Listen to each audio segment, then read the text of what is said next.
May the gods keep the wolves in the hills and the women in our beds. Hey! Is this heaven? No. It's Iowa. Well, hello, sexy monkeys. Welcome back to Sky Gene Experience. I'm Ben. Instead of doing a movie review, I decided to do a commentary for this. And if you don't know what commentary is, you need the DVD at your house or a digital copy, because we're both going to play at the same time, because I cannot show you the movie. If I show you the movie, then my video gets copyright and I can't get nothing for it. But how it works is, you at home, if you have the DVD or the digital copy like on Vudu, they're both exactly 1 hour and 49 minutes long. I checked it because I have the digital copy, but I'm going to use the DVD for this one. How it works is, I'm going to say go, and we both hit play at the same time, and for the next hour and 49 minutes, I'm going to talk about the movie. I'm going to give you trivia stuff I love about this movie, because I fucking love this fucking movie. It's so underrated. Seriously, like, a lot of people shit on it, but there are a small cult gathering that just love this movie, and I've loved this movie from the start. And I got a million fucking reasons why I love this movie. Oh, I can't wait to dig into this. I am reading the book, because I will do an episode after this sometime about what's the difference between the book, the real life events, and the difference in the movie. I'm going to tell you right now, there's not too much, because this movie, damn, they hit a home run on a lot of this shit, and I can't wait to dig into it. But the book, Colonel John Henry Patterson, is his memoirs, and there's actually some photos of the event, even the two tigers, wow, bad start, the two lions, yeah, dope as fuck. Highly recommend getting this book. Alright, section monkeys, let's get this started. Alright, so if you're not ready, just hit pause, and then when you're ready, just whatever you're ready. But I'm gonna get going. So, alright, you ready to hit play? If not, just hit pause. Alright, where's my pop? Oh. Alright, section monkeys, don't drop the.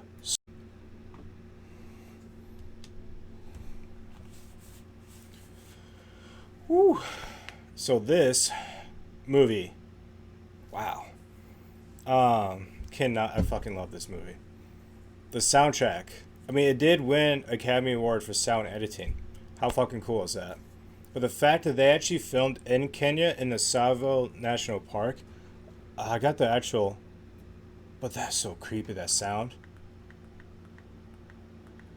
You see how that fucking just pulls you in, that creepy sound, dude? It reminds me of Halloween, 2018 Halloween Kills. The cinematography is fucking amazing in this. I love how the grass just. And I'm telling you, Val Kilmer, this is, in my opinion, his best performance ever. He was really good in Top Gun, but. Oh. So the narrative voice, who was his name? John Caney? John Caney, he does the narrative of this. You might remember him from Black Panther. The most famous. It's good. That's how the story was known. So the writer, William Goldman, he actually went to Africa in 1984, heard the story, and came back and pitched it to Paramount, and they gave him like the okay to write the screenplay, which he did, and boom, he delivered. And there was actually movies made before this.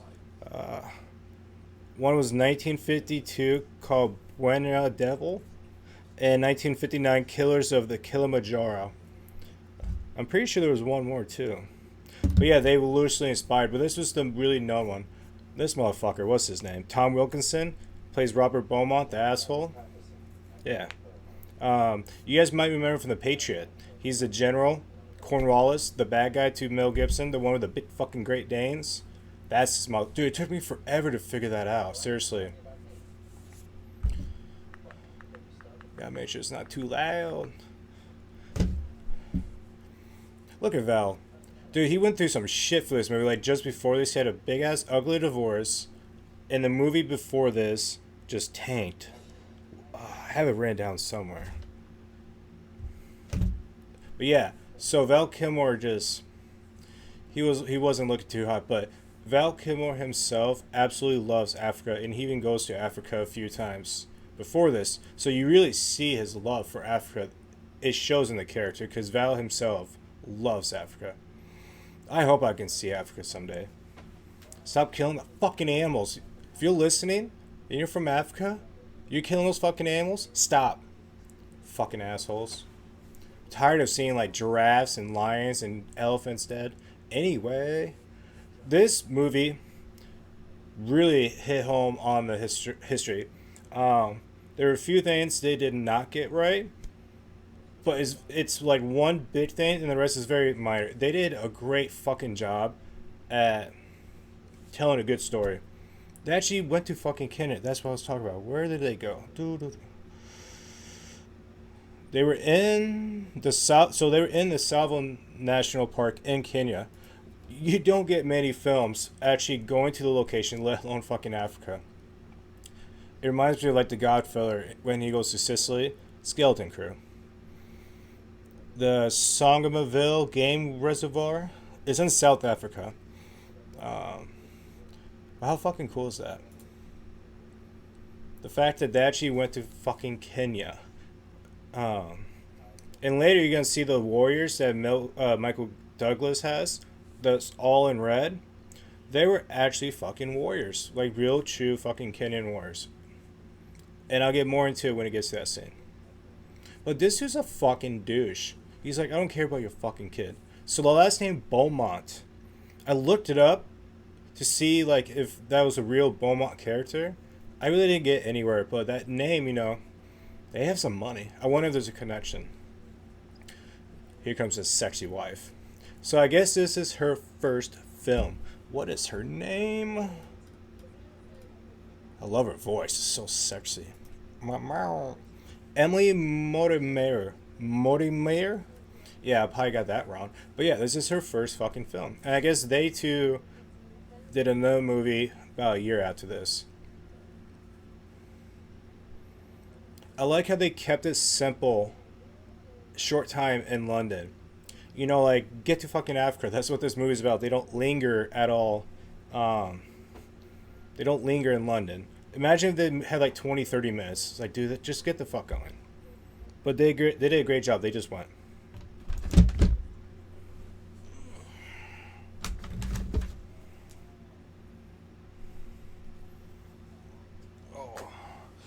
This fucking movie holds up, dude. I'm telling y'all. I watched it like 3 times in the last month just because I don't know why, dude. Maybe because the book. But it holds up, man. There's like one scene that you're like, eh. You can little see the CGI, but dude, I'm telling you, it holds up great. Dude, I don't know if I can leave my wife. Like, she's pregnant. But that's what it was back then, dude. 1898. You built bridges, John. You go where the bridges go. If you go with Casey's, use your reward points. It saves you money. Alright. This is fucking dope. This is when the fucking chick is going. Yeah, look. So right now, how far are we into this movie? I don't want it. I don't know how. 6 minutes? Yeah. Perfect. About 6 minutes into the movie. Well, I'm actually at 6 minutes and. Well, anyway. They got into Africa quick. That's the point. This motherfucker. Angus Stalin. Yeah, it's played by Brian McCarty. If you watch Speed 2 with a cruise ship, that's really all he's in. I remember watching that shit. 7 knots, 4 knots, 0 knots. If you watch the movie, you're gonna understand what I mean. But look at that outfit of Val Kilmer, dude. Like, that should be in Call of Duty. Dude, the best seats on the train. Seriously, they get this fucking. You're gonna see in a second. Oh, look at that music. I gotta turn it down so it gets. Oh, that music is just fucking amazing. Like, how cool is this? You cannot. You can only film this in Kenya, South Africa. Absolutely beautiful. Look at that. Why would you want to kill that shit, dude? Seriously, like, my ex-girlfriend, she loves giraffes. But, dude, I would not be in the front of a fucking moving train, dude. No. Yeah, fuck no, dude. Hyenas. So you can really see Val Kilmer himself. He loves Africa. And he's using that for his character. I think it's brilliant. There's a new documentary that just came out with Val. And I guess Val, he was known for like doing a bunch of video, like homemade footage during filming and shit. I would love to see what he did for this movie. You can tell there's a little green screen there. CGI. See, look at him, dude. He's so fucking happy, dude. Look at that. He loves it, dude. And the music is unfucking believable. They just deliver the whole soundtrack. Seriously, the whole soundtrack, there's probably 10 songs where it's just a fucking home run. Fucking Babe Ruth, Bomb in the Ninth, boom. Look how happy he looks, dude. Alright, now I can turn it up a little bit so the music's not down.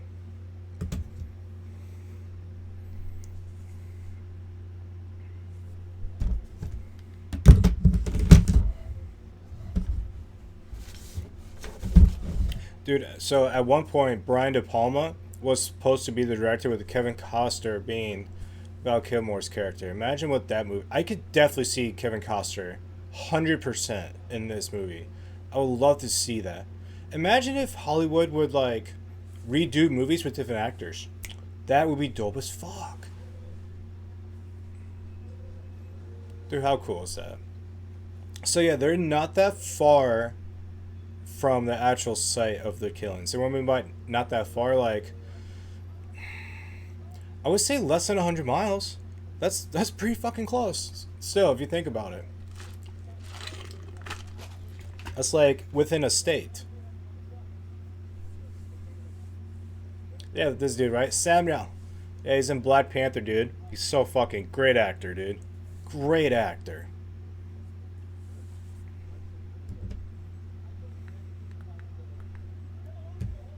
Come along to the hospital. Angus. When I hear Angus, I just want to get like a fucking Angus cheeseburger from Hardee's. But look how beautiful fucking Africa is, dude. So, a theory to why lions killed was, one, there's a big disease that happened back then. Like, listen to that music, so good. But I guess back then there's a disease that wiped out a bunch of animals, so their prey, their animals that they were preying on, there wasn't much of it. And they had this really, they both had like dental issues, which gave them so much pain. And for a long time, Salvo, the path where they're at, was a huge slave trade route where there would be so many dead bodies in shallow graves, and it was just easy to get at. So the lions just got used to the fucking taste. And you just mix that all together, it's just a fucking perfect storm for a nightmare. Because you gotta think about it, those lions got used to eating humans for years, so it was nothing new to them. And that's why their behaviors for this incident was so rare.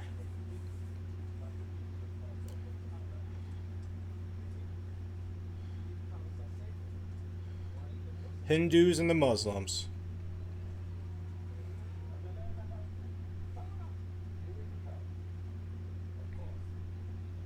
So Samuel, he's like the oh, this is a big word. I can't even say the fucking word. He is the guy in between the Muslims and the Hindus and the whites, and he's the guy he peace talk between everybody. So I guess two people, like, so all these extras, there was, as you see, a shit ton. I guess there's quite a few people actually died in this movie. Not like shooting the movie, but like, overnight and stuff. But two people drowned. Two crew members, you would say, extras, drowned during filming of this. Imagine if someone got eaten by a lion while filming this.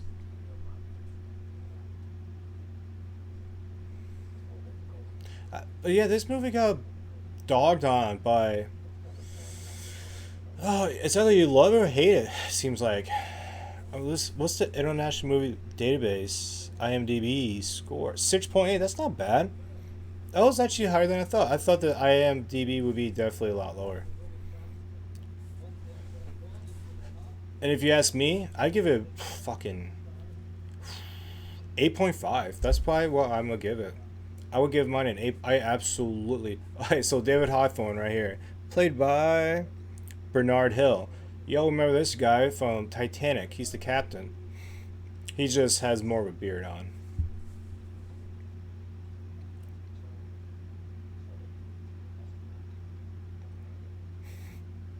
So remember how these guys, Angus and the doctor, they just hate each other. Remember that later. I'll point out to you what I mean by that. Sure got some alcohol.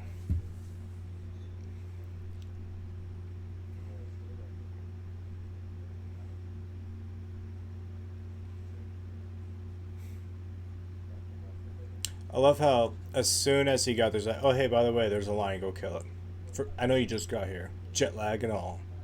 Look at Val though, he looks dope as fuck, dude. It sucks that he was such a chain smoker, dude, because that's what he has now. He has such a fucked up throws. I think he's a Shakeonomy, but because I watched Top Gun Maverick about a month ago, maybe less than a month ago, and he has a scene in it where, if I don't want to spoil it, anyway, it's not much spoiler. He talks in the sequel for Maverick, and his voice is tough. Tough to listen. What are you gonna do, Paul? He looks such like a badass, dude.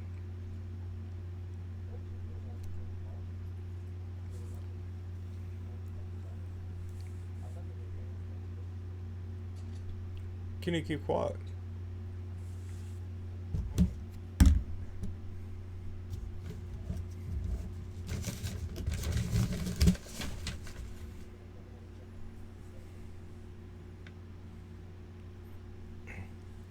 So there's actually some famous actors that turned down the role for this.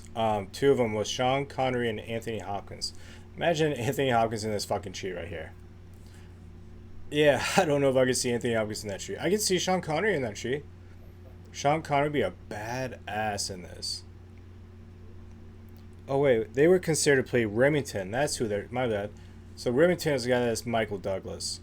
Imagine that being Sean Connery. Yeah, that would be dope as fuck if that was Sean Connery. That was Michael Douglas' character. Wow. Only if. Only if. So, I don't know if he actually did kill a lion the first day or not. I haven't got that far in my book. It's very possible he did. Oh. So the director of this movie, Stephen Hopkins, you guys might remember him from Predator 2 or Nightmare on Elm Street 5 and Lost in Space. So he actually, he's not that bad of a director, dude. He fucking nailed it with this, dude.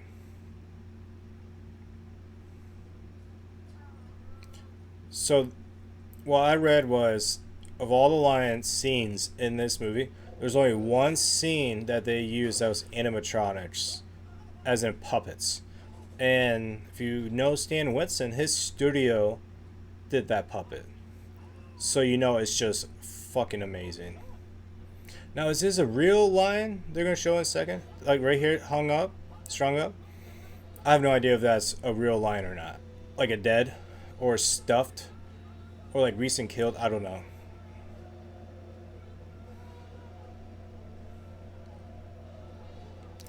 My god, you sorted out. Well, he's gonna get laid tonight. Oh, you Angus Dawn, you fell asleep, buddy, old chap. It's a good draw, dude. Imagine sleeping on that cot for the next year. I hope that fucker's comfortable, dude.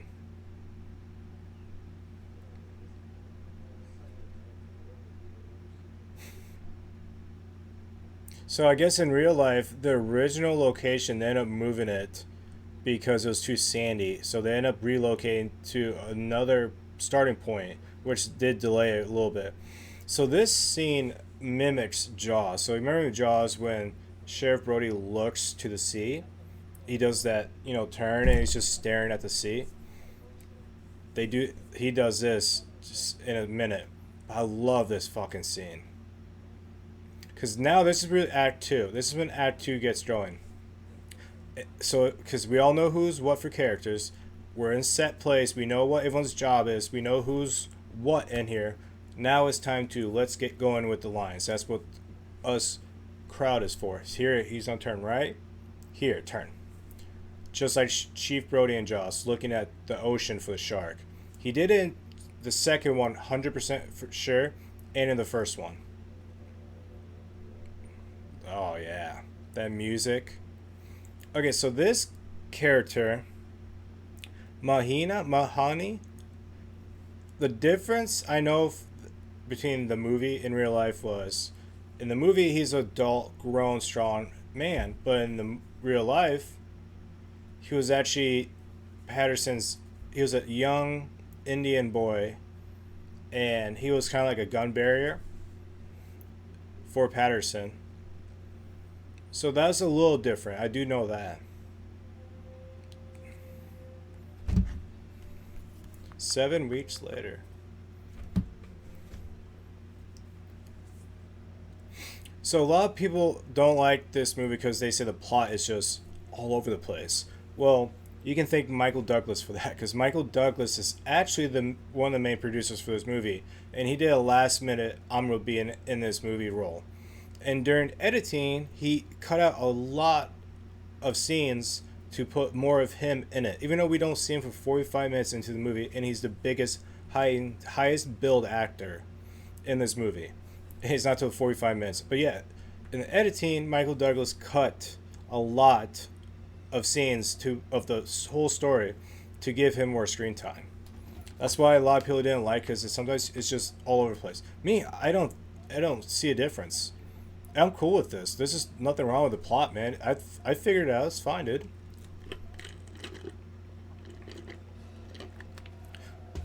So yeah, I'm not dogging this cut at all. I think it was edit just fine, dude. Perfect. They should do a super cut, like a 3-hour, just whatever, dude. Put it all in there. Yeah.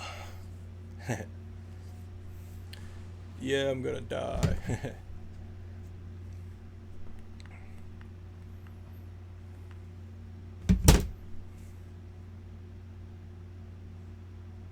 I fucking love seeing that. You just barely see the lines. So yeah, they actually used 2 real tamed lions, and then they used a handful of other lions that was not tamed. And throughout the filming, sometimes they would get loose, which sent everyone, like crew members and actors, just hightailing, oh fuck. I wonder where those claws are right now. They's gotta be in their family possession somewhere.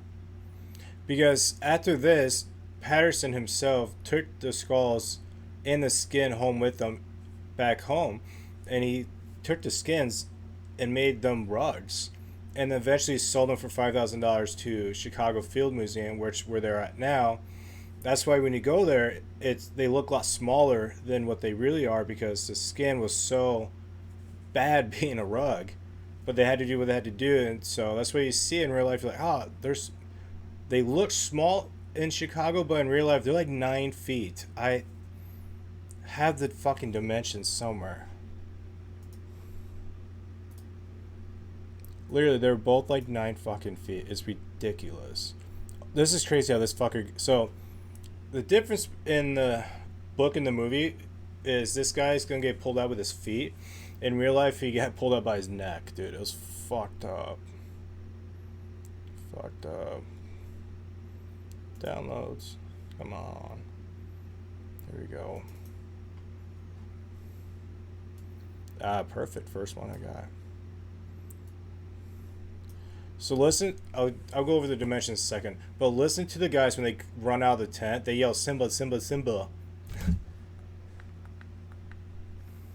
Because remember, Simba means lion in Africa, and some of the languages. Simba, Simba. This is how this happened, man. This is how this shit happens. They would literally grab you, pull you away, and there's nothing you can do about it. So you're sitting there and you're listening to your friends get eaten alive beyond the bonfire light. So it's in the darkness. There's nothing about it. You can just hear them just getting eaten alive, man. Just night after night, dude. Just ugh, dude. That would just such a primal feel of being eaten alive. Ugh. But yeah, the first man eater, the ghost, 9 feet 8 inches. Oh my god. And 3 feet by 9 inches. And the second one, the darkness, is 9 feet 6 inches, 3 feet 11 inches. Dude, they're almost both 10 feet long, dude. Well, at least 9.5 feet. That's fucking ridiculous, dude. Wow. I didn't realize how big they were. And almost 4 feet. Like, you know, they're on their paws just walking around. Oh, that's crazy, dude. I did not realize that.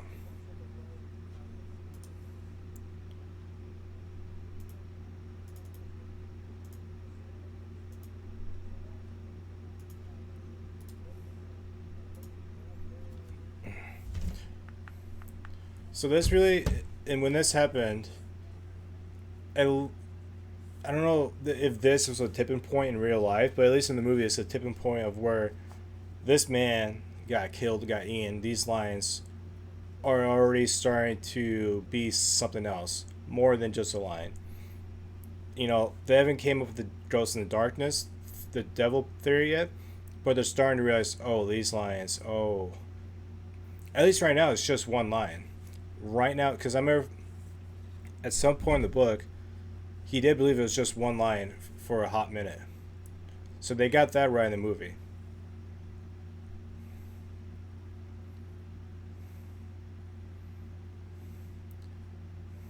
Imagine being in that fucking tree. There's no way you're going from that tree to that camp because you will get eaten by a lion. That's just terrifying, dude. Terrifying. I don't know what the fuck I would do.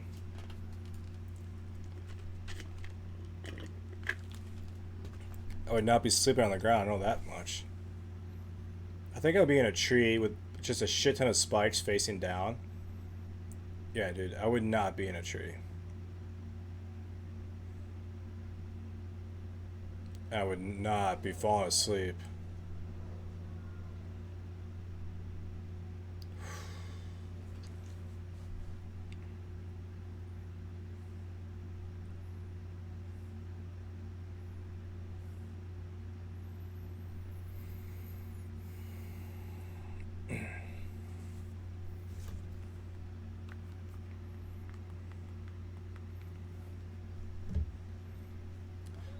So now, this is when the locals start to slowly turn on Patterson.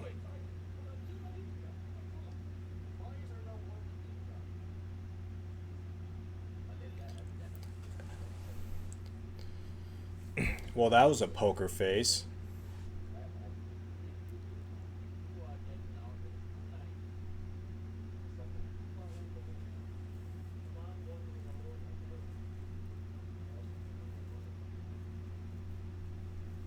Because the second line got it.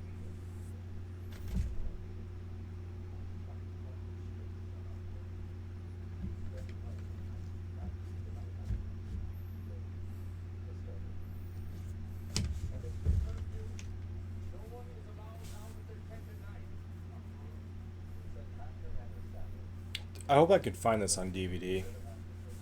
As you can tell, I got a shit ton of DVDs. Of course you will, you white. See, now they're starting to slowly turn on Val. Look at Val. He's killing as an actor, dude. He's doing such a great job.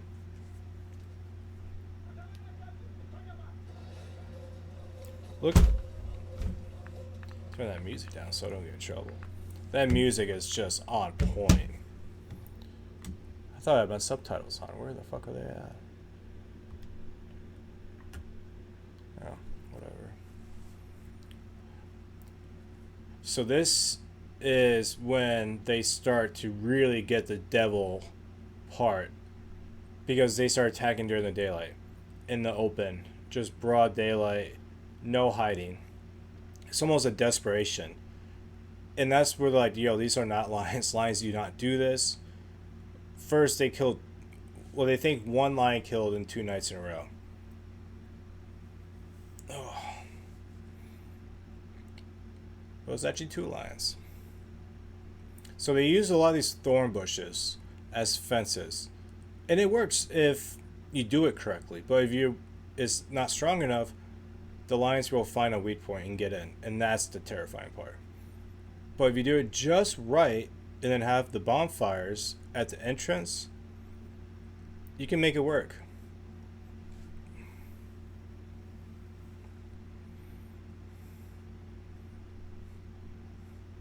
I wonder what they're drinking, because I want some. Some whiskey. Engestallen. I guess the music drops so I can turn up a little bit.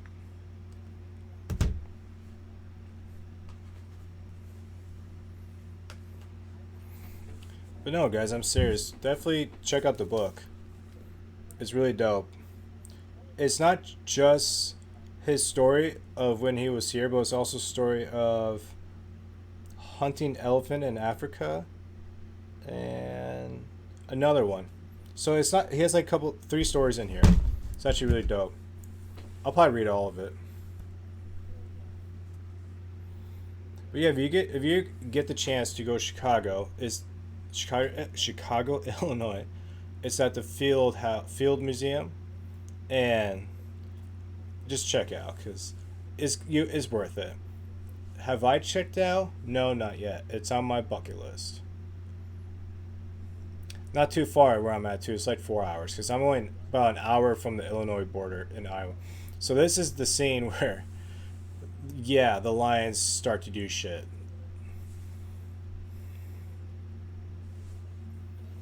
The music just says. So you see how the lions have all that Simba fur, the main hairs. In real life, they were maneless. They didn't have the Simba furs. That's really the only huge difference in this movie. That's kind of like the Braveheart side effect. Because Braveheart, as great as I love Braveheart, the history accuracy is such way off. So this is their Braveheart moment. Besides that, they fucking did great. 90% of the accuracy. I mean, you're in fucking Kenya. Not too far from where this shit happens. That's unbelievable right there. The sound editing, the soundtrack, I can't get enough of it. God, those lines blend in. Dude, look how, see how eased he is, how relaxed he is? Because he's not even thinking about a lion attacking him during daylight. That's how eased he is. He's just relaxed. But if it was nighttime, that fucker would be not doing that. But yeah, look how relaxed he is. Because right there just shows you they're not expecting a lion attack at all during the day. Oh, that's just creepy, dude. That's just creepy. That might... Oh... Oh, dude, I would be so terrified. So here comes that one little scene that looks CGI, right there. That kind of sticks out. But that's really it. There's everything else is fine. Oh, just.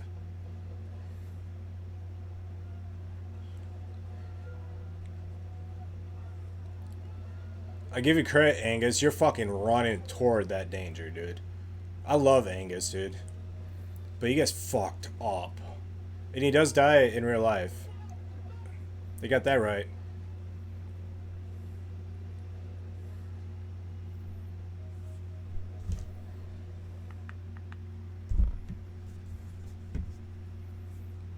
Smart man. Before he goes in, make sure you're fucking ready to go, buddy.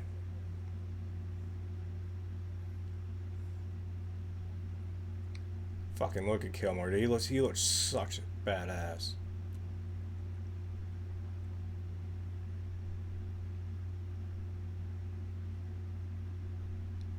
I think that's a 303 is what he has there.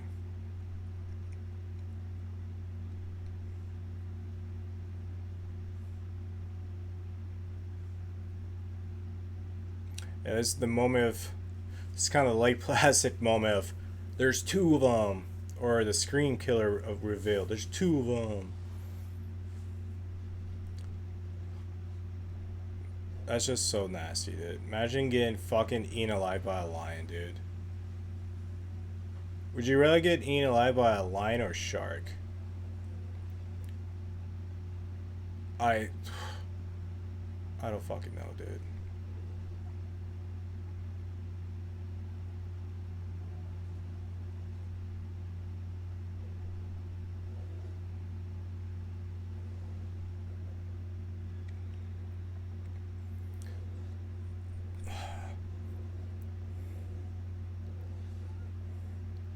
So that's Sim trick right there. You think the lion actually hit them, but the lion was like 10 feet away. Not even close.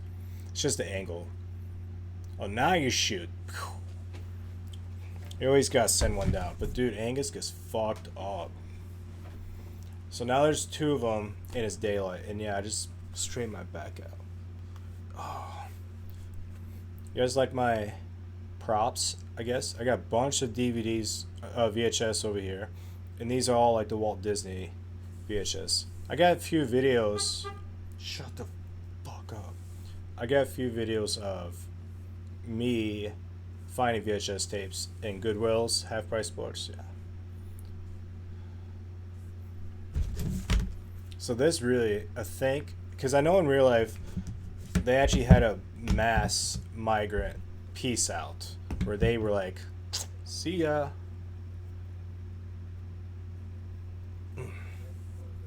The ghost in the darkness. Dude, there's still some people that don't know this fucking movie. I will talk about it and be like, what? Really? I've never heard of it. It's like, how the fuck have you not heard of it? Or let alone watched it, you fucking idiot.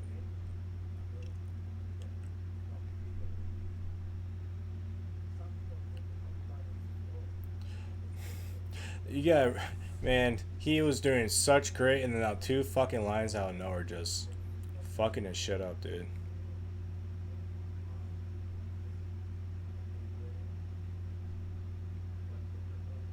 So I believe these two lions were actually in George and the Jungle movie.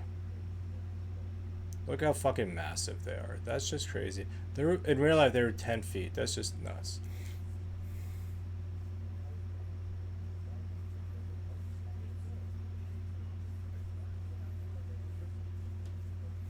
Dude, I would piece the fuck out. They're probably making 2 cents a day, dude. And they get fed fucking bread and rice. You really want that over a fucking lion death? So the theory is the lion killed anywhere from 50 to 150, maybe 200. Most likely 50 to 100, maybe a little bit more, just very realistically, but it could possibly get higher. But I don't know what the official count is. I think it's around 50 or 60 for, because they did DNA testing on the skin or the skull, and they can determine like how much humans they ate in the last like 3 months, 6 months, 9 months, and they had a number each. One was, 30, and the other one was like 20, 17. It's fucking crazy, man.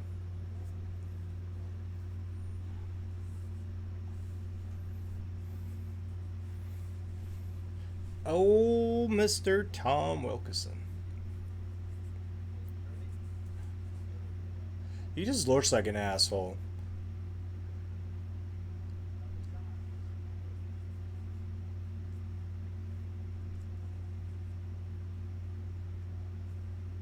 Yeah, lucky with that one.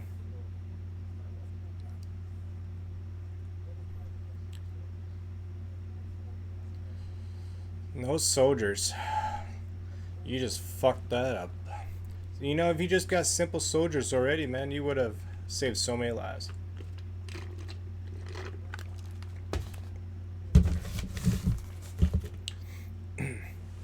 So in real life, there was actually a time where someone was sleeping in a railroad train, and the lion came through the window, got the person, and dragged them out. That really happened in real life. And they actually kept that railroad car, and it's in a museum, but it's in Nairobi, which is in Africa, I believe. So you have to go there and see it. I haven't Googled the photos of it yet. Maybe I do it right now.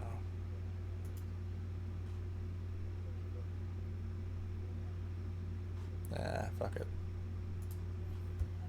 But yeah, you can actually go there and see that shit, and that'd be dope. But they actually used it in the movie Out of Africa in 1985 with Meryl Streep.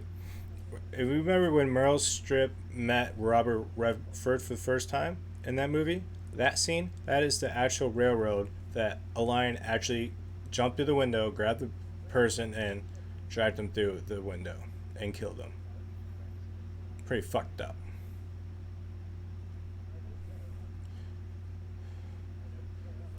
At least he's isn't on his dick.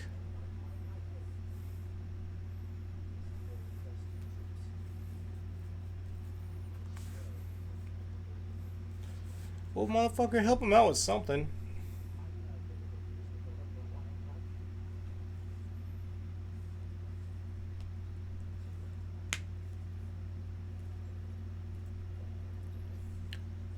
So this contraptment, if you read the book, because in the book they have a photo of this, and you can Google it too. You can see the actual photo of the real one. So they really did this, and it looks identical. So they got that right.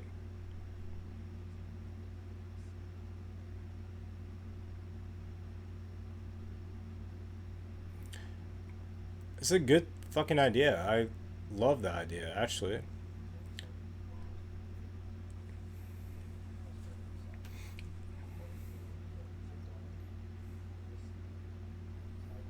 But good luck in a line in that fucking railroad car like that.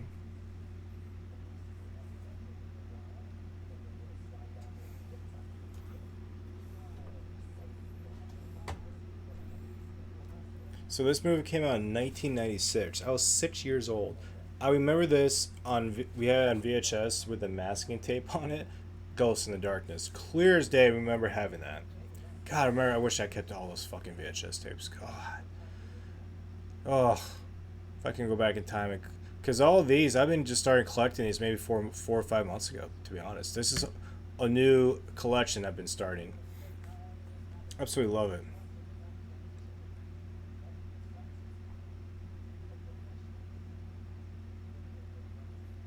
So Remington, the character played by Michael Douglas, is a fictional character, not real, never happened. That is part of the Hollywood, and there's nothing wrong with that. Because if you want to watch an 100% factual thing, watch it as a documentary. Watch the fucking documentary. This is a Hollywood movie. They're gonna add some twists to it, and that's one of it. And remember, Michael Douglas almost didn't play the character of Remington. It was a last minute choice. He's gonna do it, and as a producer, you can't tell him no.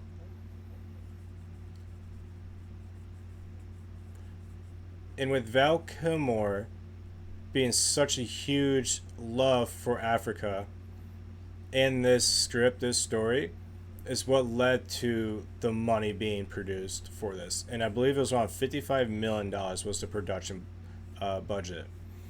They grossed 75 million, which is so. How it goes is if your production budget in this case is 55 million, you always double that for marketing. So essentially, this was a $110 million movie, and they grossed $76 million. So they took a hit, but they probably made their money on DVDs. I really think they did, in VHS. So I think they're making profit off it.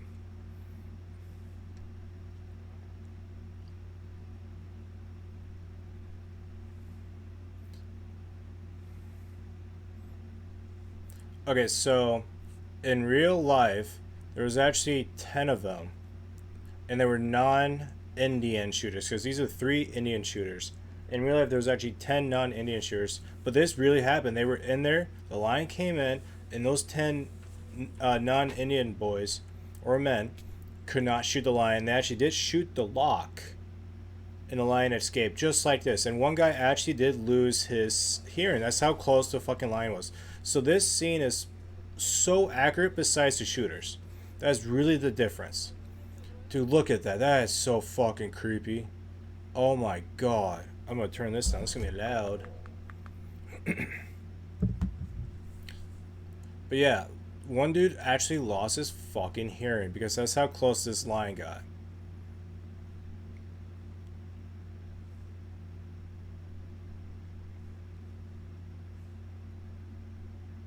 I would be so terrified. I would be so fucking terrified. Oh my god, yeah. So this is kind of like Jaws and the Shark Tank.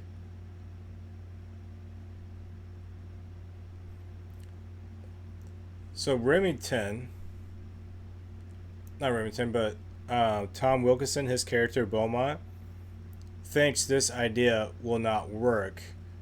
Just like in the movie Jaws, when Robert Shaw, his character, tells Richard Dreyfuss, your Shark Tank is not going to work.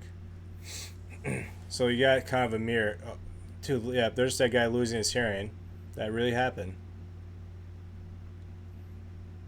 Fucking Simba.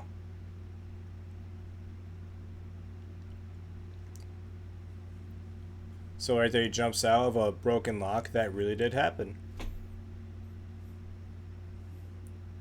Yeah, I'd be pretty upset too.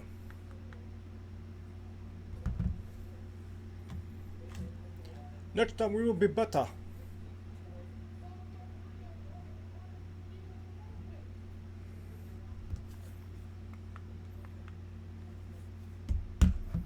Imagine if you actually got that motherfucker trapped in there.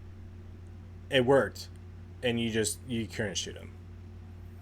Alright, this is the scene with Michael Douglas. He's about to make his appearance. So this was it. If Michael Douglas' characters didn't come, Val Kilmer, his character, would have been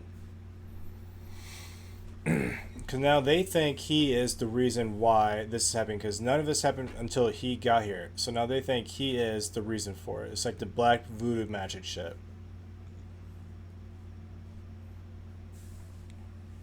I love the guns that Michael Douglas has. This, you're going to see in a second. It's like a double pistol shooter. Like shotgun fucking ammo. It's dope. Right. Come on. Where you at? Right. There he is. Look at that fucking...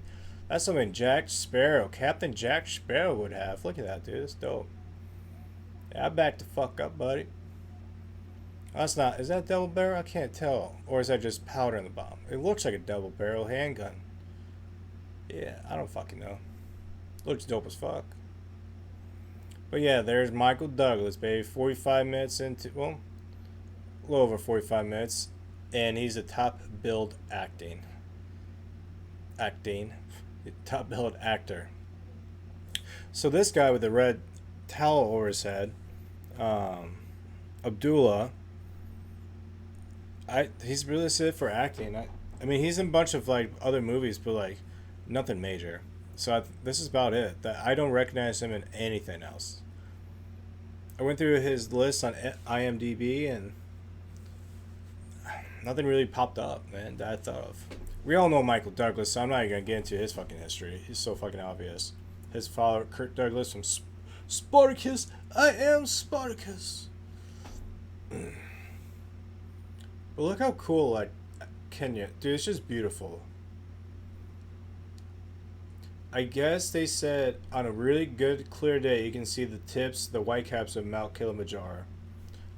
That is, it'll be dope as fuck. Yeah, so these warriors, what's their name? Maasai warriors. These are actual Maasai warriors from Kenya.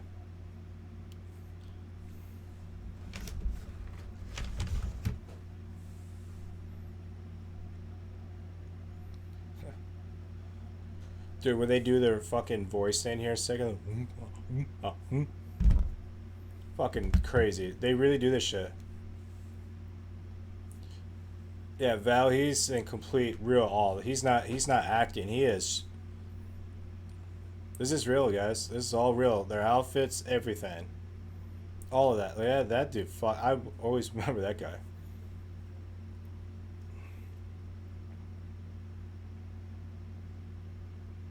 So, Remington, the fictional character, is supposed to be like the top hunter of all hunters that ever fucking lived. He's the Michael Jordan of hunters. So it's just an honor to be in his presence, and that's why Patterson is just stunned right now. And he's stunned because Samuel knew him. But doesn't Val look good?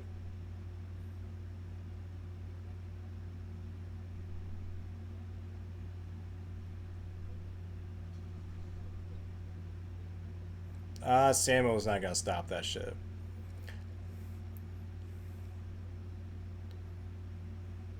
$40. I can't. 40 dead. Holy shit. And that's just again start.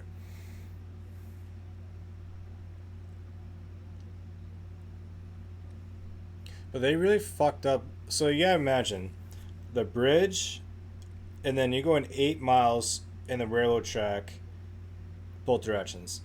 In those 8 mile stretches, you have camps just spread out. And in between those camps, it's complete dark. There's nothing. Because you know back then, this is 1898. There's no electricity. It's all bonfires. So whatever you don't see beyond the bonfire, and if you're walking at night, you don't have a lantern or any type of fire, you ain't seeing the hand in front of you unless there's the moon out. So it was very easy for Lions to go, from one place to another because it wasn't just like one location. There was probably 40 camps. It was just a hot mess. They were just everywhere.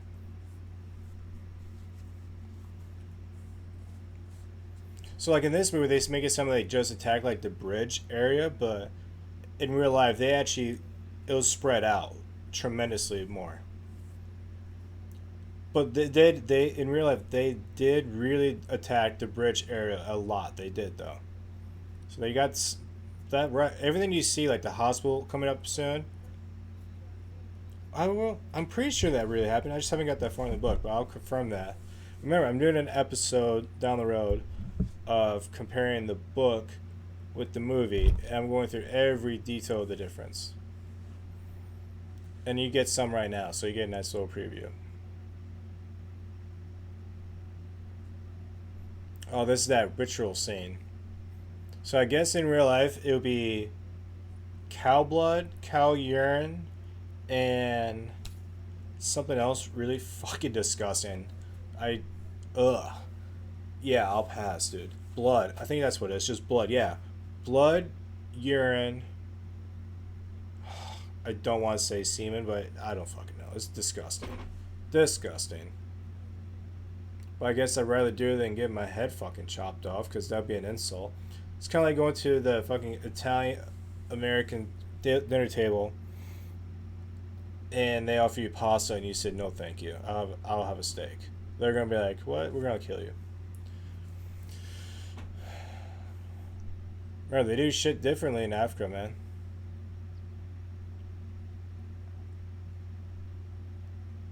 Wish I had some snacks. Oh, right when I looked down, I saw a snack.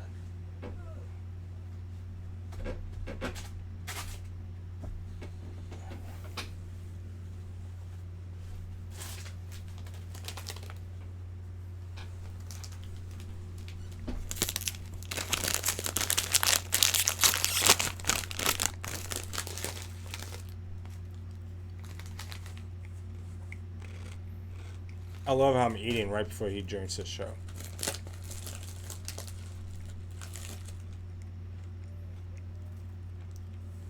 Got the fucking munchies right now.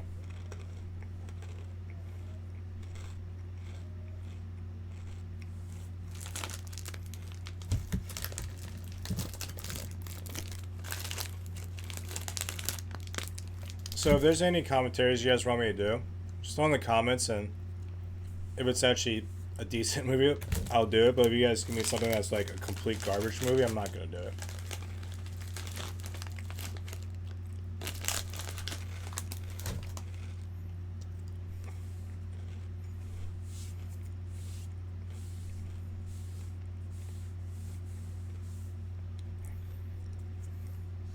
I love the sound of this shit. Their fucking their dancing music.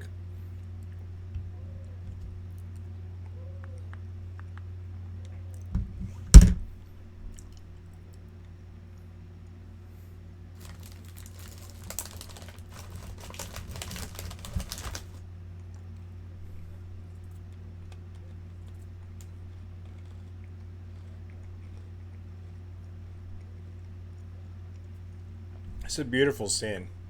Like you're in Africa with real Kenyan warriors, and you got Michael Douglas going around with fucking bonfire.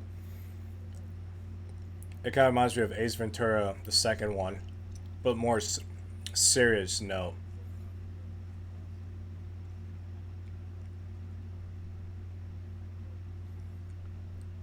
So he has good intentions, giving him the bigger rifle,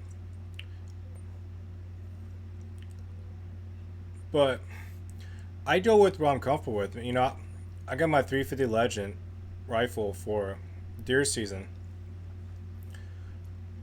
I'm gonna go with what I'm comfortable with, and see Samuel knows it by the look on his face.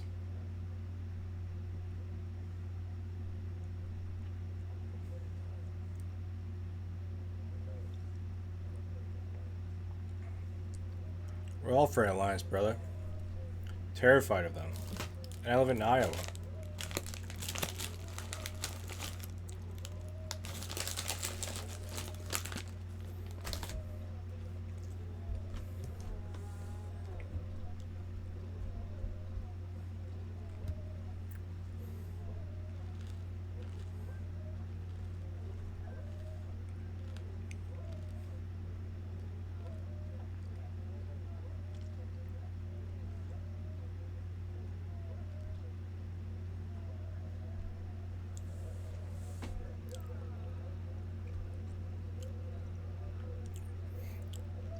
I know he didn't really do it in real life. That would be so fucking disgusting if he did.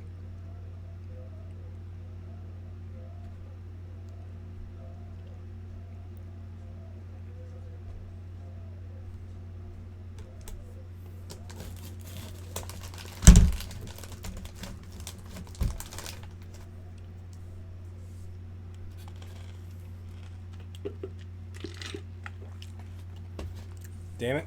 Case, this is close. Can't get more pop. Fuck that one up. How fucking cool is this? The beautiful sunlight. Reminds me of Jurassic Park. Oh, the music is so fucking dope. The hoo-yo, hoo-yo. But yeah. This is actual hunting tactics they really use in Africa. And it makes sense, but, you know, it's just like hunting deer. You know, you're pushing them toward a group of people.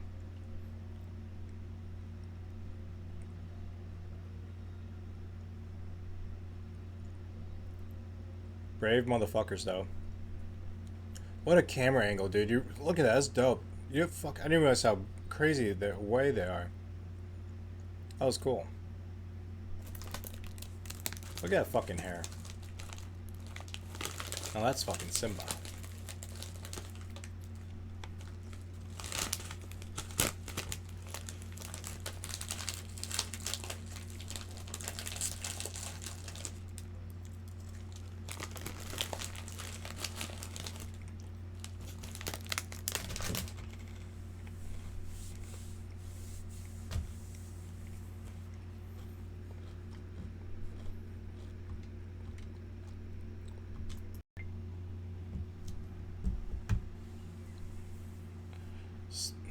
This scene when Patterson fucks up and doesn't kill the lion just sets another tone into the whole. These lions are definitely the devil. At least from the African's point of view. Because they are just lions. But they were definitely abnormal lions.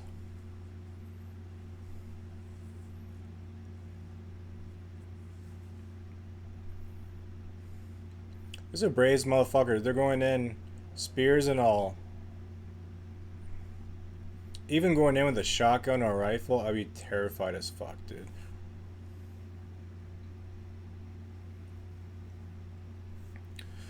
But no, Remington, the character, he's totally correct about later when Patterson tries to shoot the lion and it misfires. Never go to battle with a weapon never fired before. You're asking for trouble, man.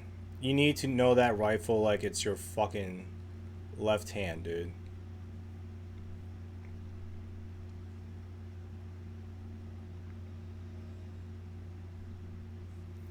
But it's crazy. Their method actually worked. But it's just if he shot him the way he was supposed to shoot him, this method, they could have killed the lion in the second day. First day of hunting.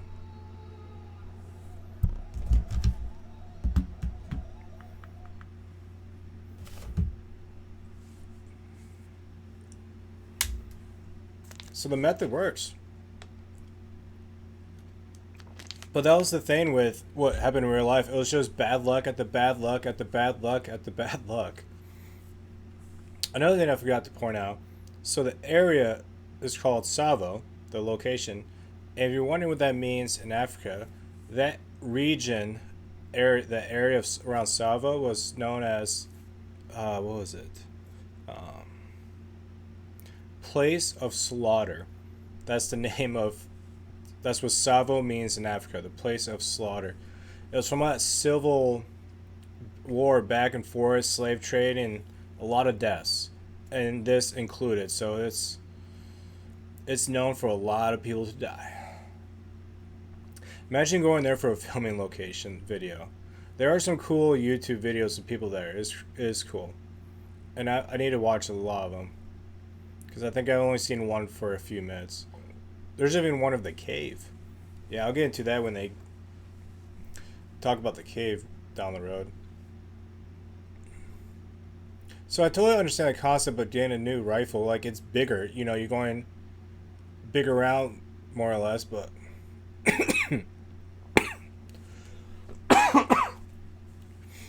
Ugh. Where's fucking...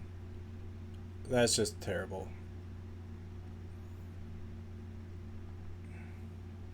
A little CGI there. Maybe not, actually.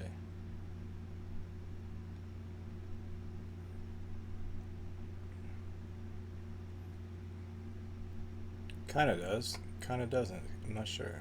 That's the real. Okay, so that one was definitely CGI. Yeah, that's CGI. Yeah, CGI. So I'm watching the DVD version, so it's definitely the low quality. It's not the digital high def you can get on Vudu. I do have that. Again, I believe I said that, so I should have watched that, but it's all good. It looks great on DVD. I'm actually surprised. But yeah, these real warriors are now like, you know what?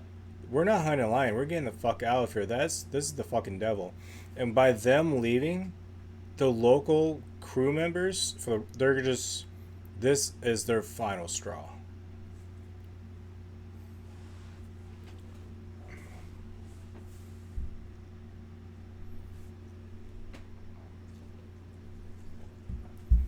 I just made a batch of ramen noodles.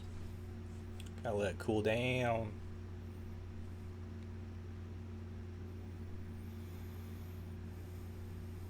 Dude, I hope Val Kilmer still has that outfit. That'd be dope as fuck to see where it's at right now.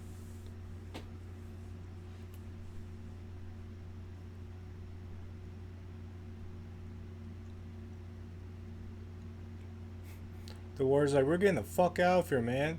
These lions are gonna kill us.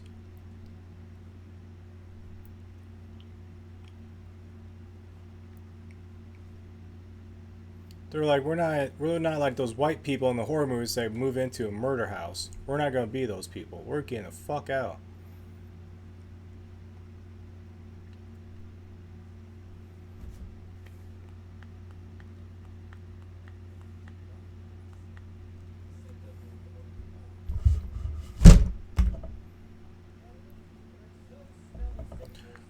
Oh yeah, I forgot. This comes first before they all hightail out the whole hospital scene. So coming up in this hospital scene, the massacre reminds me of Halloween 6 when Michael's in the basement and he just fucks up all those people down there with like a fucking machete sawbone. Oh, I remember. Yeah, then they piece the fuck out. I don't blame them. I'm surprised they're still there.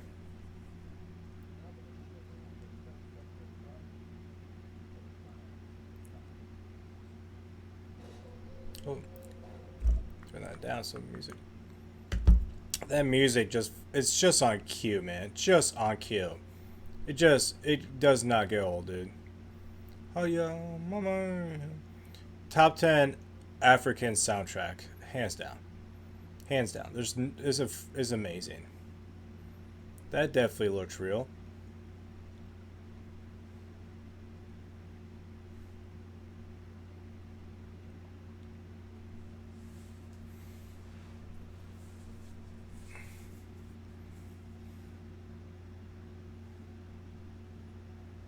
Imagine you did this setup where you think you're gonna outwit the lions, but they just nope.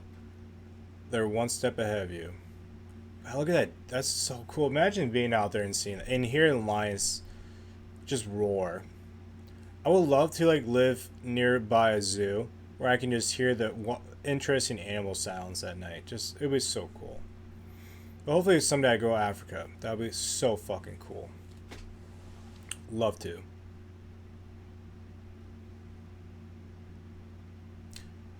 But yeah, they had a perfect setup, man.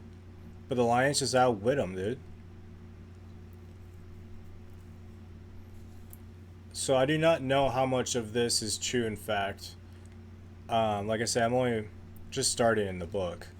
And I've seen a few videos on YouTube of people talking about the history of this, so there's a lot more I still have not learned. And I tried to get all that information so for this commentary, but kind of like almost a last minute commentary. I was gonna do a movie review, but it's like no, it's been a minute since I've done a commentary. I've done Halloween 2018, Halloween Kills, and Lake Placid and Deep Blue Sea.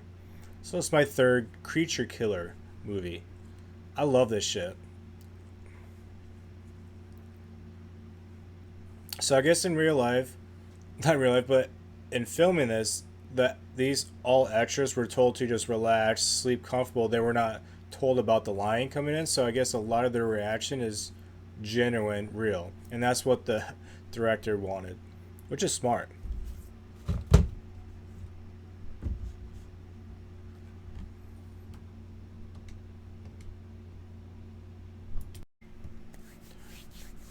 I forgot the lions. Their names were Bongo and Caesar. Caesar. Yeah, I cannot pronounce that fucking name. Look how proud he is. Yeah, I would too. It's kind of like Steph Curry coming up with a jump shot, and Michael Jordan's like, nice jump shot.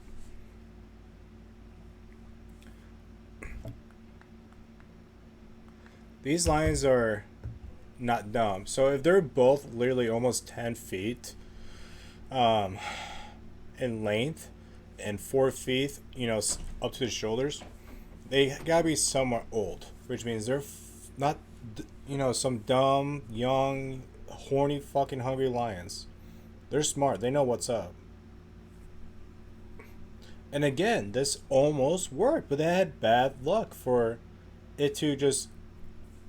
See, look at them. They're gone. Just like that. Well,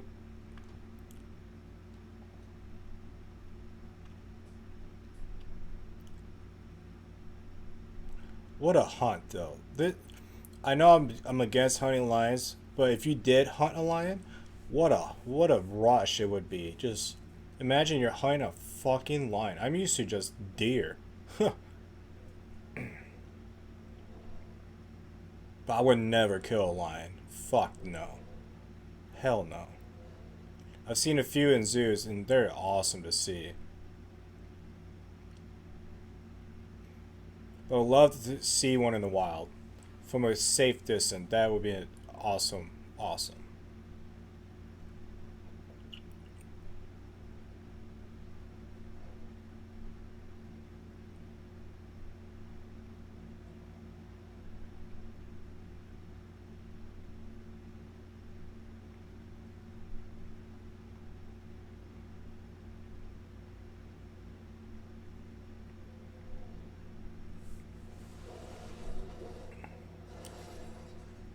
So the line, they're underneath, they're on top, they're every.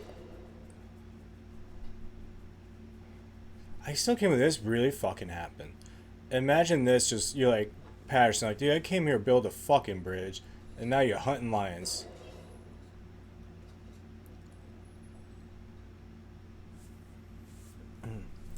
The cool thing about film editing, I paused this real quick, and I ate a bunch of ramen noodles, and you didn't even know.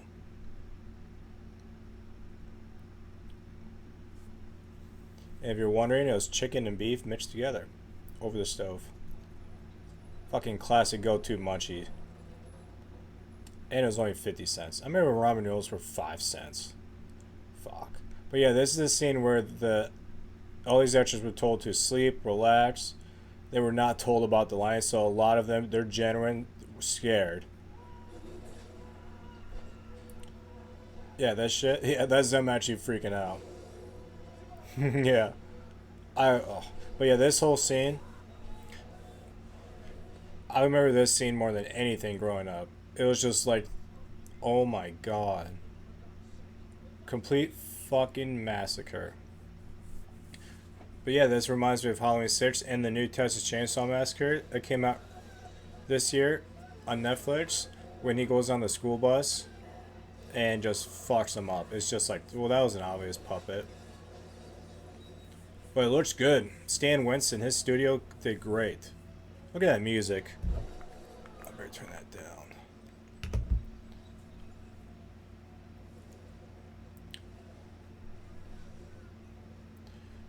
And there's one part coming up when the guy gets pulled underneath. Just terrifying, dude. Oh.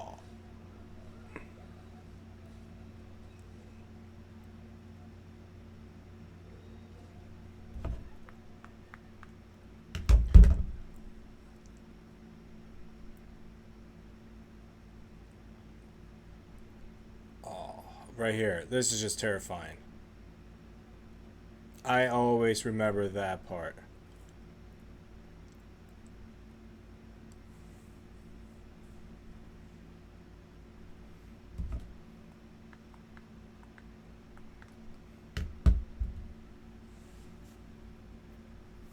See? Still got my ramen. Oh yeah. I'm gonna smash that real quick.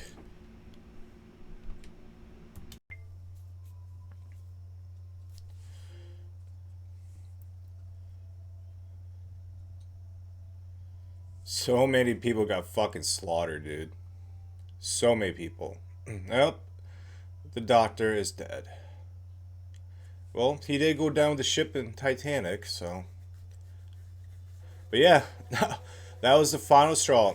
So this really happened where they had a mass crew evacuation where they pieced out. I think it was a solid 3 weeks to 2 months where they were gone. I don't blame them. That's dangerous. Just watching this as a move, like, for a stunt. Like, one of those guys could have easily fell and got ran over by a train. And these are not stuntmen. Like this. What a stupid stunt. He could have got killed so easily.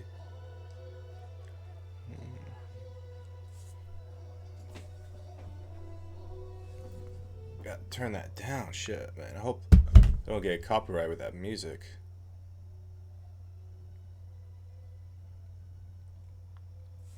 What a badass. Just standing up like that. Don't get hit by a tree. And he fucking falls off. So a second ago, you see how, like, it's all thick bushes like that and there's just a narrow gap? That's exactly what the book said. He said the whole place was just thorns, thorns like that, but the only opening was the railroad.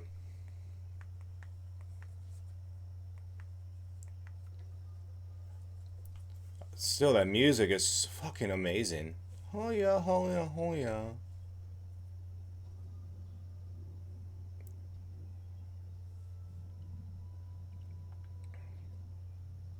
Oh, looks like it's gonna rain outside today. Lovely. Oh, there's that contraption. But really, if you read the book, I think I could find that photo of that.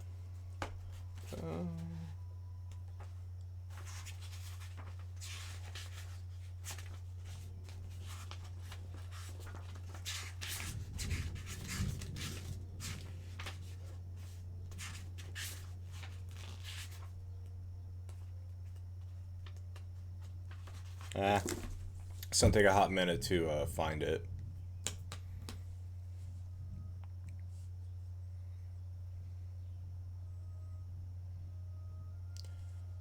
I really hope they don't make.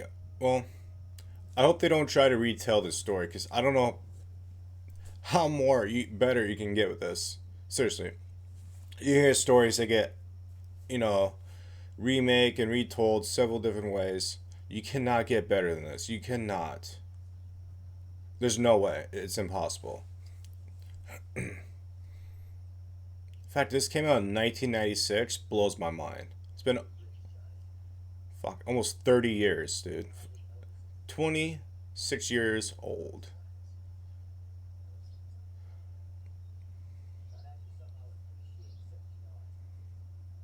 So here in a second, they're gonna take off to go look for the cave. Patterson actually found the cave after he killed the two lions. So that's the difference between the book and the movie. And he definitely didn't do it with Remington since he was totally fake. But yeah, he actually found the cave. And he said he described it as like just bones everywhere. And a lot of people didn't believe him because they couldn't find the cave till like literally 10, 15 years ago. They found the cave. Of course, they didn't find no really the bones they were looking for. It's been 100 years, and I guess there was a huge flood at one point, and that just probably washed it out. But it could be the wrong cave too. But they say they found the cave, which that's fucking amazing. I need to look more. There's photos and even something on YouTube, I believe, a video of it. I need to check that out. It's on my to watch list.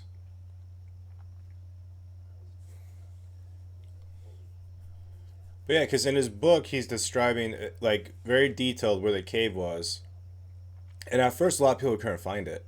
And then they're like, oh, he's bullshit. But they actually found it over time.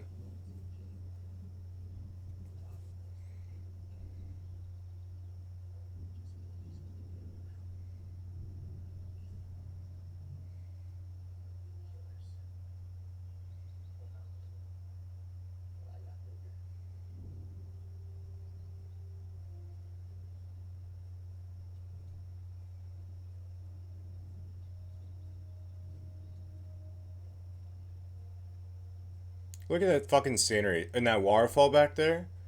Beautiful. I just actually now realized that. How did I miss that before? That was amazing. Imagine the DP on this is just loving it.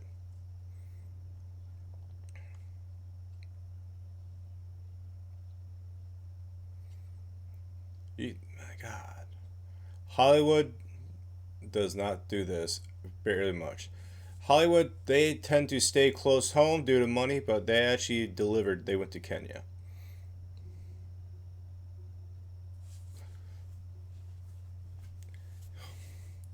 Now let me ask you, would you go in that cave?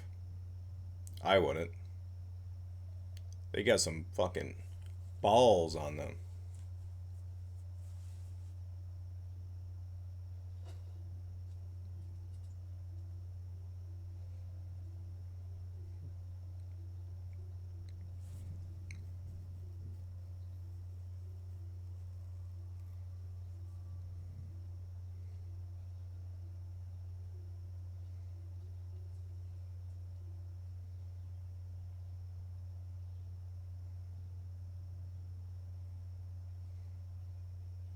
Can't believe they go in a fucking cave to try to kill 2 lions.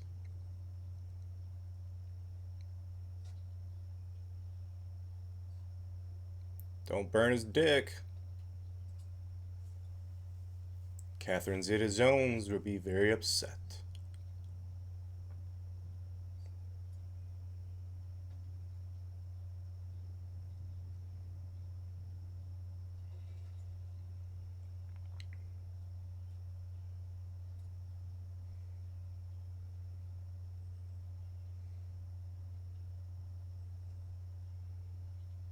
So is this true? Do lions actually have dens like this? I never really thought about that.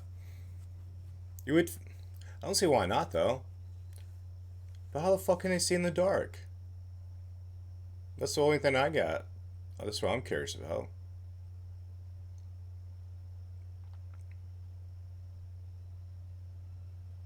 That music. So creepy and eerie.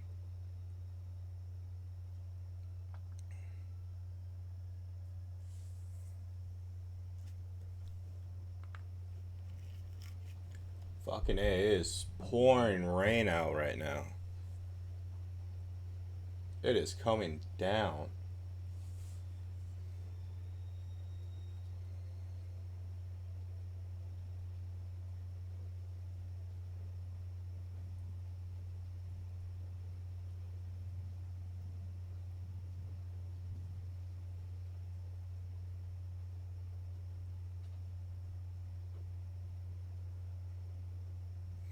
So in the book or in real life, I guess there was supposedly around this many bot. Maybe not this much, but he said it was a lot, which is very possible. Because this den could have been used by several lions. Because, like I said, there was slave trade, a lot of deaths for a long time, 100 if not 200-300 years. Shallow graves. Getting a human being back then was no problem at all.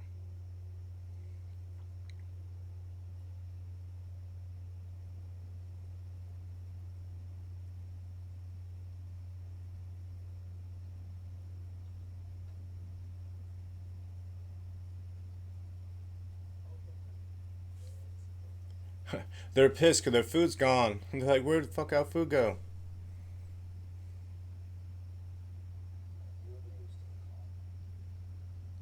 So this is another reference to Jaws again. You know how, like I said earlier, about um, fuck, damn it, Hooper. Hooper's talking to Robert Shaw about the shark cage, and he's talking about like his design, and Shaw's like, yeah, that's not gonna work, or he's just questioning it. Same thing with this.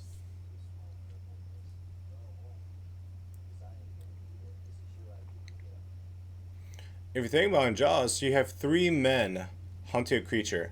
Here's your 3 men: Val Kilmer, Michael Douglas, and Samuel. Right there. There's your 3 characters, just like in Jaws, hunting creature. A lot of movies mirror Jaws because Jaws is just absolutely perfect. Perfect.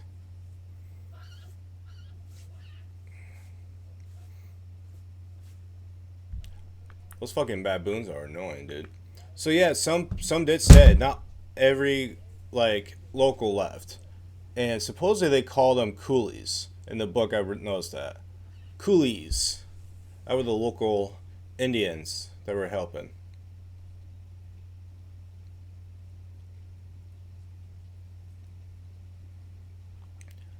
But no, this is real entrapment. I wonder if that's in the book.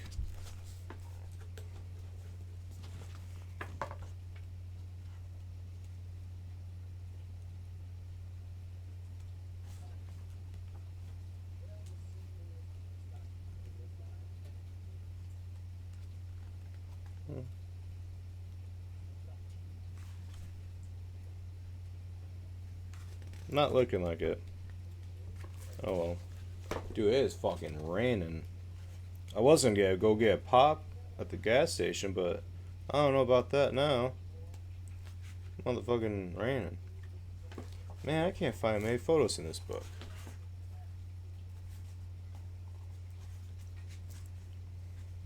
So there's a Jaws, the Revenge little nod. How they think the shark is after, Lorraine. Sharks don't take things personal, Hooper. Look at this. He's just chilling up there. How cool is that? Yeah, he's smiling. He's loving it, dude. Look at that. He's just loving it. Val Kilmer's loving it. So is he high in a tree? He has to be high in a tree. Oh, he's definitely high in a tree. Smart man. Smart man. That's Robbie. I'd be in a fucking tree, seriously. Because, yeah, lions can fucking climb trees and all, but from the point of a lion climbing the tree to get to you, you're gonna see that lion, so you're gonna. You have plenty of time to shoot that fucking lion. I love this fog and the blue light. Halloween 4 is one of my favorite, absolutely favorite horror movies, especially in the Halloween franchise. And they have a lot of that blue lighting. Nightmare on Elm Street, the original, it's that alley scene when Freddy Krueger extend his hands out. That was really bluey too. That was dope as fuck.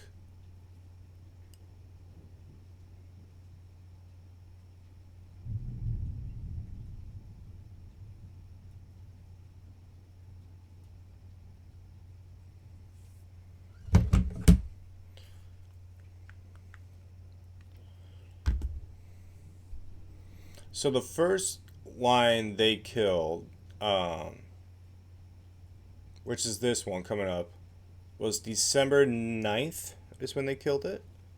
And then the second one was December 28th, 29th? The end of December. So in December of 1898, the beginning of the month and end of the month is when they killed both lions. So it wasn't much, it was only like 3 weeks apart. Baboon's like, let me get the fuck out of here, bro. There's a fucking lion, bro. Let me out of here, bro. Come on, bro. Come on, come on, come on. Come on, bro. Imagine looking and you just see a lion just staring at you, dude. That would be just absolutely terrifying. He's like, you fucking asshole, let me out of here. Let me out, let me out.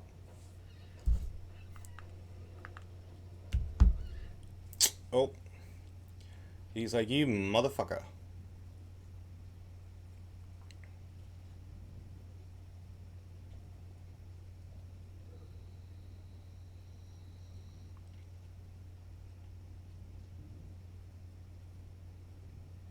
He got down from the tree, smart man, because he knows the lion's after him.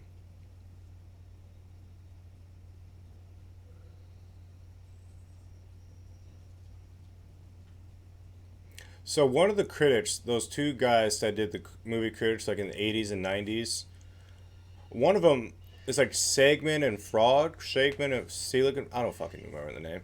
But one guy absolutely loved it, and the other guy hated it. One guy said he hated it because this shit. He's like, well, a fucking bird made you fall off a bridge. Like, shut the fuck up, dude.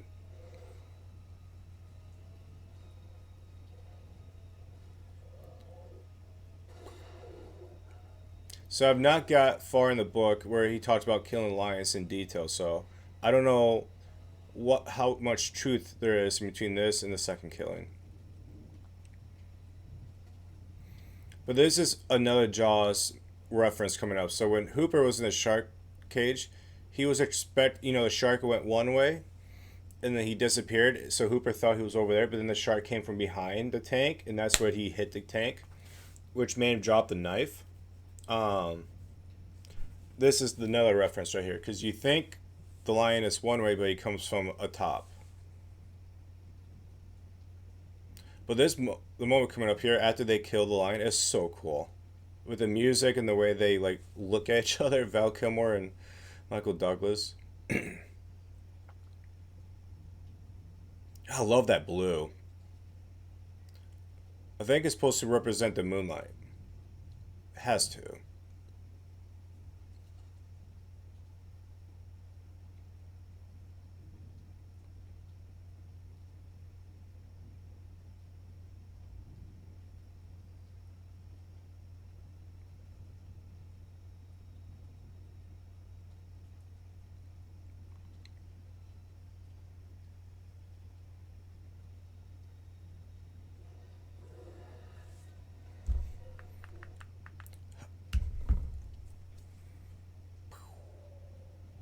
You're dead.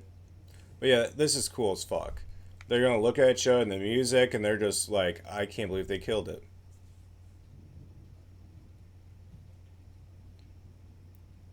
Look at it, they're like, oh my god, we did it. And now they're getting drunk as fuck. I would too, man. I would be getting so shit faced.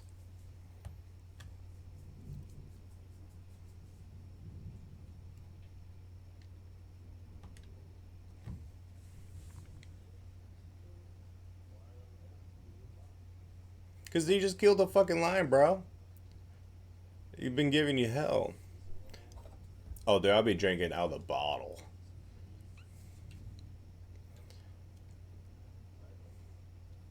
I'm not much of a champagne guy. I don't know why. I've tried several times, but it just did not go down right. Well, the last time I had champagne, I didn't know at the time, but I was starting out having pneumonia. So that's probably why I was just like, oh. Because I ended up going to the hospital like 2 days later. But in this case, if I was them, I'd be drinking anything, dude. Besides that fucking cow blood shit.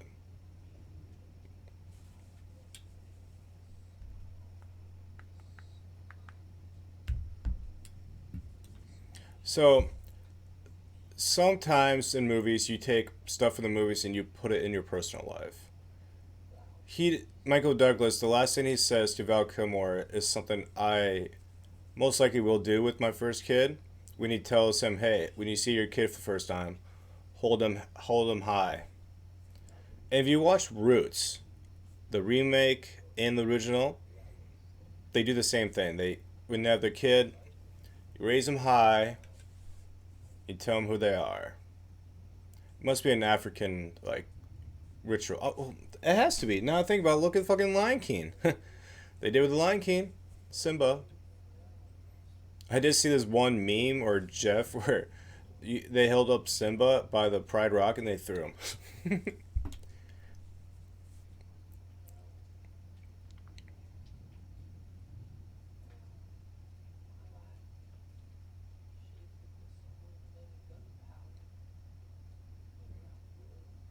Fuck, dude. If you killed that lion, you better eat that heart, dude. Eat that heart.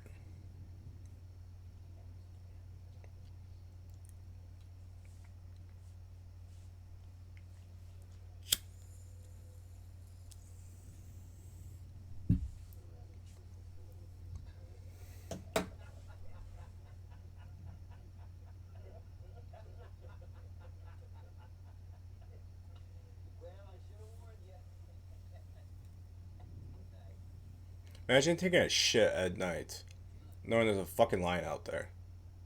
Right here, listen to him. When you meet your son.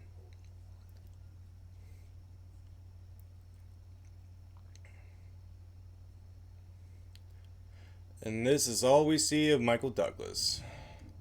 And his character is no longer in the film. Dude, so this uh, nightmare right here totally got me. First time watching this, I totally fucking thought this was real. They fucking did a great job at fooling me.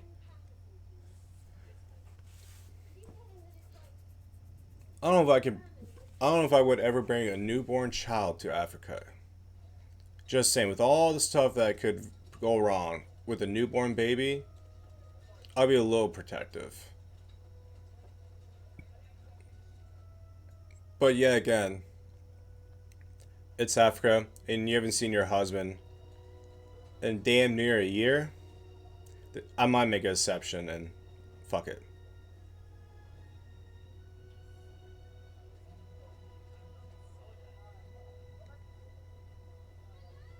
Hello?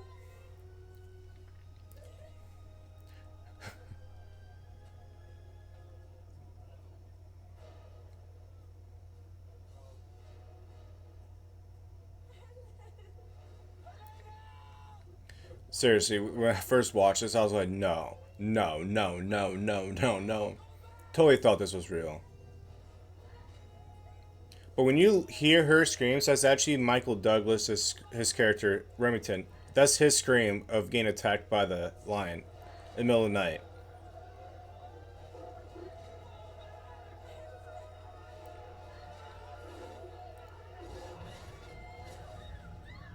So the screams, yeah, the screams he was hearing, that was actually Remington's screams of getting pulled out of the tent.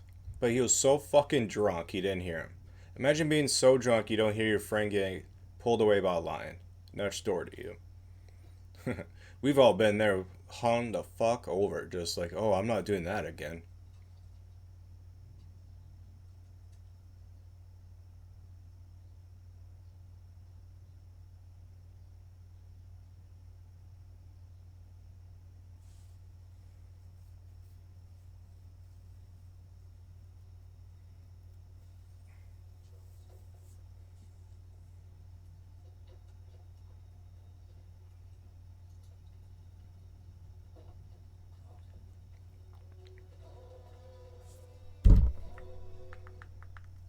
That fucking music, bro.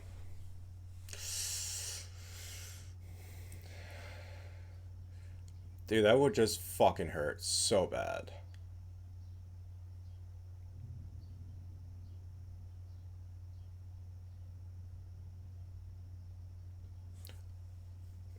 Look at that background scenery. It's just amazing.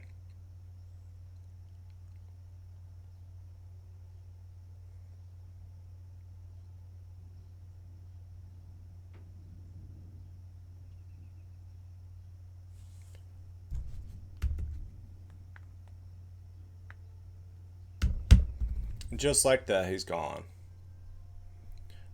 Imagine if Michael Douglas, as a producer, didn't do the because he edited the way he wanted to give him more screen time. Imagine if it was edited just the way it was normally edited.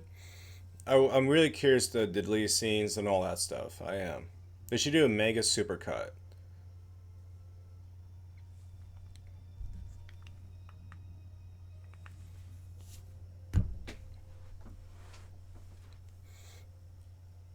Well, score's even now, 1-1.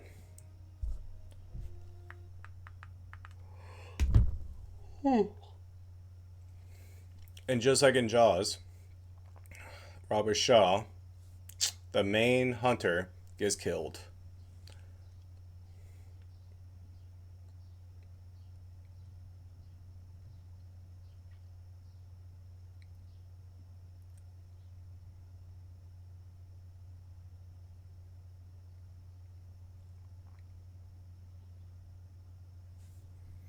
That's crazy. They actually set that shit on fire. Like they actually set that on fire. It was probably a prairie where that had to be burnt. Because prairies, every once in a while you have to just burn it. It's a control burn. This part I never understood. Is he just shooting just to annoy the fucking lion, just to have him come? I mean, you hear the lion roaring, so. But seriously, man. I would have as all the ammo as possible.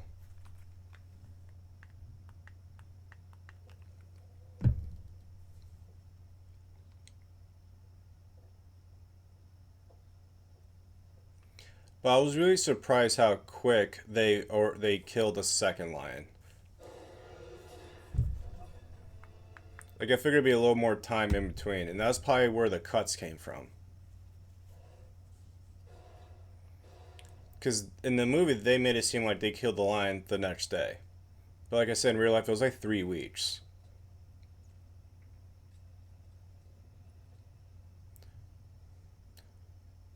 Just like that, you have ammo. Just like that, dummy.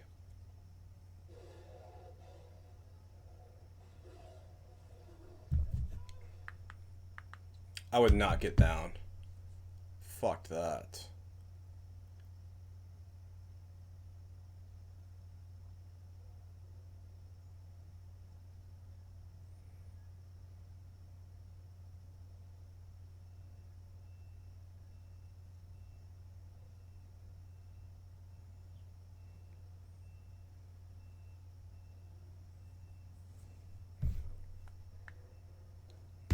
About the worst case scenario. You think you're safe in the tree and then a fucking lion comes up that to you, dude. Seriously. Oh my god.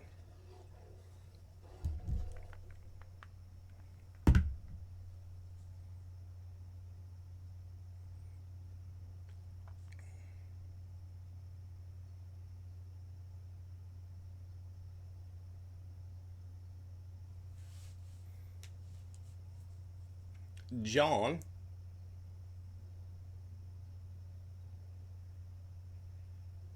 I love the sound of the gun though. The fact that that gun did not break.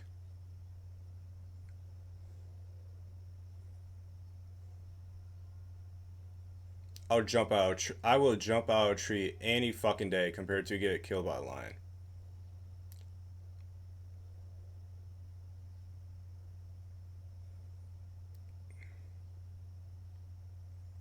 That's so creepy.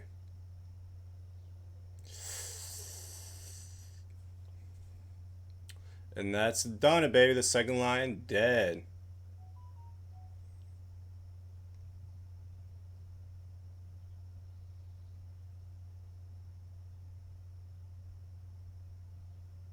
Look at that fucking knife Samuel has, dude. That's fucking awesome. It's like Rambo. He did it, man. The motherfucker did it. Oh, music can't be too loud. Koropata-san. What a badass, dude.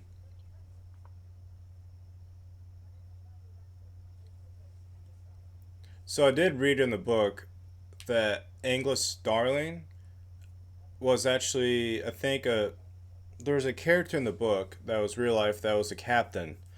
So when Patterson first gets to Suffolk, there's actually a captain there. And he actually gets killed by one of the lions. So that might be the Angus Starling inspiration.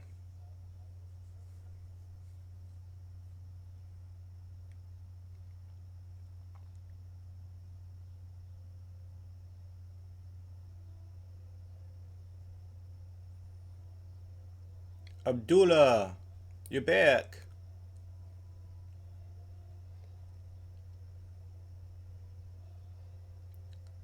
Sakamale, Sakamale, yeah, Sakamale. I don't know how you say that shit. But I mean, this movie even ends on a fucking perfect note. It does.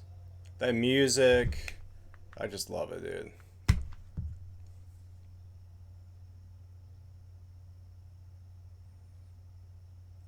Imagine walking out there and just not knowing where the lines are and just getting fucking eaten.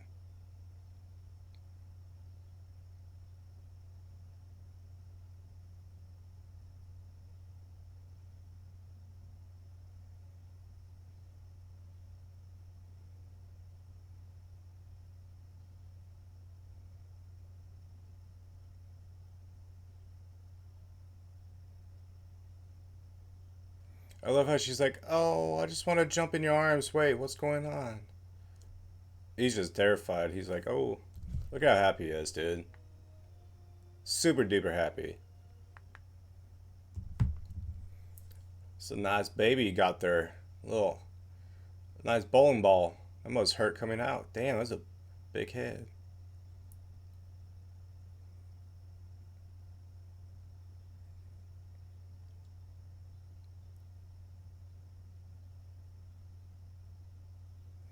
Baby's like, "Get your dirty hands off me, boy." But yeah, when he raises the baby up right here, yeah, I'm so gonna do that. Hell yeah, how cool is that? I fucking love this movie. I really do. And if you're still listening to me, that means you watched the whole thing with me, which means you do like this movie. He did finish the bridge.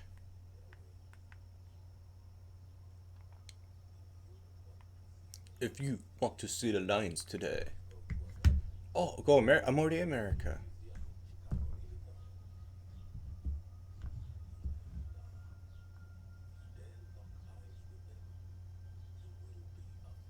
Ah, wow.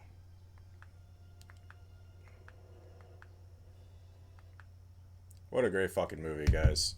Alright, that is it for my commentary. Thank you for listening. I don't know what I'm gonna do next for a commentary. Ooh, is that the actual photo? That has to be the actual photo. Like I show more photos? I forgot about this part. If they do show photos, I don't know. That's a nice bridge, though. Not bad at all. Holy shit.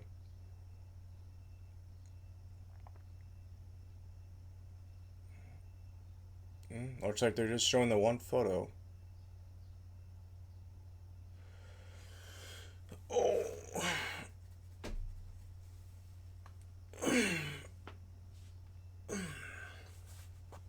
And I guess that's it. Alright, Sex Monkeys. I don't know which movie I'm gonna do next. I think I'm gonna do another Halloween or Friday 13 movie.